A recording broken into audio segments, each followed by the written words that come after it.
నమస్తే అండి, welcome to భువనాస్ veg kitchen. ఈరోజు టమాటా రైస్ చేసుకుందాం. దాంట్లోకి కొన్ని టమాటాలు, ఉల్లిపాయలు, క్యారెట్, బంగాళదుంప, మిల్ మేకర్స్, తర్వాత చిన్నుల్లిపాయలు, అల్లం, బిర్యానీ ఆకు, లవంగాలు, అనాస పువ్వు, యాలుక్కాయలు, జీలకర్ర. టమాటాలని మిక్సీ వేసుకుందాం. అల్లము, వెల్లుల్లి కూడా మిక్సీ వేసుకుందాం. గిన్నెలో నూనె వేసుకొని లవంగాలు, అనాస పువ్వు, యాలుక్కాయలు, జీలకర్ర ఇవి కొంచెం వేగాలి. ఇందులో ఉల్లిపాయలు వేసుకోవాలి. ఇవి కొంచెం వేగిన తర్వాత అల్లం వెల్లుల్లి పేస్ట్ వేసుకుందాం. ఇలాగా కొంచెం వేగిన తర్వాత అల్లం వెల్లుల్లి పేస్ట్ వేసుకుందాం.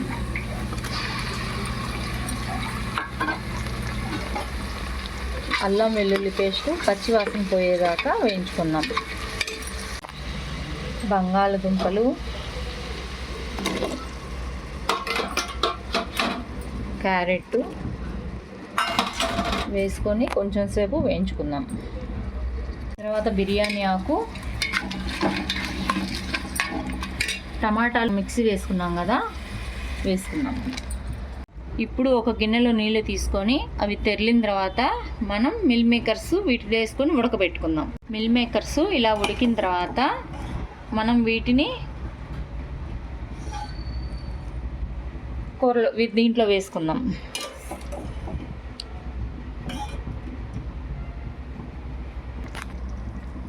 ఇప్పుడు మనం ఇది కొంచెం బాగా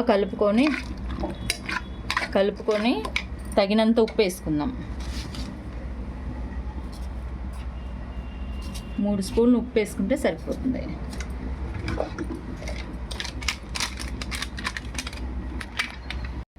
ఇప్పుడు 2 స్పూన్లు కారం వేసుకుందాం.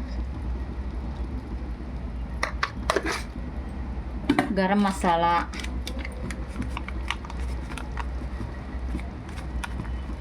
జీలకర్ర, ధనియాల పొడి కూడా వేసుకుందాం.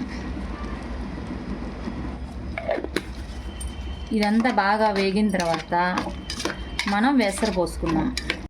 ఇప్పుడు 3 గ్లాసులు బియ్యం తీసుకుందాం. 1 2 3 గ్లాసులు బియ్యం తీసుకున్నాం కాబట్టి గ్లాస్కి 1.5 చొప్పున ఎసరు తీసుకుందాం. అప్పుడు 3 గ్లాసులకి మనం 4.5 నీళ్ళు పోసుకుందాం.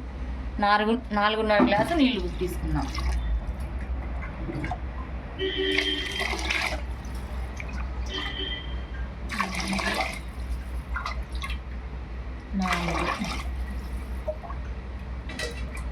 నాలుగున్నర నీళ్ళు తీసుకున్నాం. నీళ్ళు తెరులుతున్నాయి. కడిగి పెట్టుకున్న బియ్యాన్ని వేసుకుందాం. ఇప్పుడు దీని మీద మూత పెడదాం.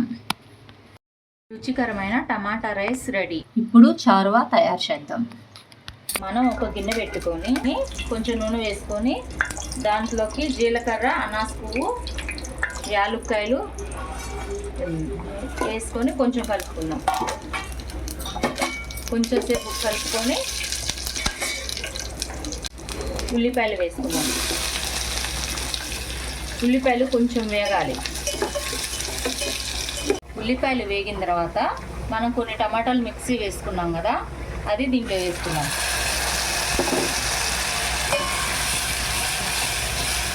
చారువాలోకి అల్లం వెల్లుల్లి పేస్ట్ వేసుకున్నాం. వేసుకొని కొంచెం అల్లం వెల్లుల్లి పేస్టు పచ్చివాసన పోయిన తర్వాత నీళ్లు పోసుకుందాం.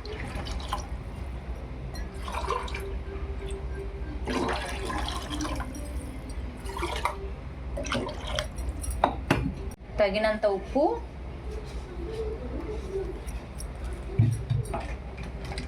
గరం మసాలా, కారం వేసుకొని బాగా తెల్లనివ్వాలి. చారువాలోకి నువ్వులు, జీడిపప్పు, ఎండు కొబ్బరి మిక్సీ వేసుకోవాలి. ఇలా తెరిలిన తర్వాత జీడిపప్పు పేస్ట్ని చారువాలో వేసుకుందాం. కొంచెం చిక్కబడేదాకా తెరలనిద్దాం. చారువా చిక్కబడింది. స్టవ్ ఆపేసేసేయాలి. రుచికరమైన చారువా రెడీ. రుచికరమైన టమాటా రైస్ చారువా రెడీ అయిపోయింది. ఇది మీకు నచ్చినట్టయితే లైక్ చేయండి, షేర్ చేయండి, సబ్స్క్రైబ్ చేయండి.